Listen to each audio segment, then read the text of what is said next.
Sinuko na ang 4 sa 5 pulis Maynila na sangkot sa pamamaril sa isang umano'y papasukunang suspect sa pang-hold up. Kanina, dinipensahan sila ng konsehal sa lugar na nabiktima umano ng grupo ng suspect. Nakatutok si Chino Gaston. Bayani ang turing ng barangay councilor ng Sampaloc na si Steven De Leon sa mga pulis na nakabaril sa umano'y hold-up suspect na si Robin Villarosa noong Martes ng gabi. May baril po, yung sumakay, yung nang-hold up sa akin talaga may baril. Pinutokan po ako. Una nang kinilala ng Manila Police District ang taong kasama ni Villarosa sa alias na Boom Boom.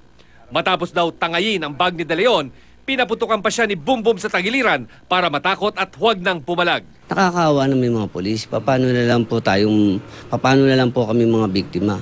Baka sa susunod wala na magtanggol. Pero ang mga kaanak ni Villarosa naniniwalang na set up ng pulis ang lahat na pangyayari. Wala raw record ng pang-hold up si Robin. Ayon sa kanyang kapatid, napagbintangan lang ito dati na kumuha ng cellphone ng isang kaibigan.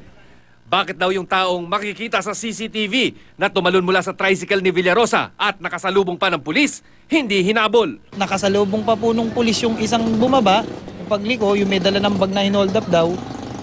Hindi niya hinarang. Samantalang yung kapatid ko nakahinto na, corner na eh.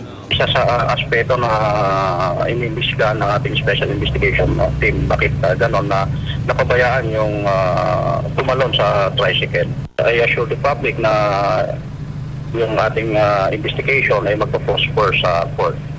Hustisyang hiling ng mga kaanak ni Villarosa. Nakataas na po yung kamay eh, nakaganon na.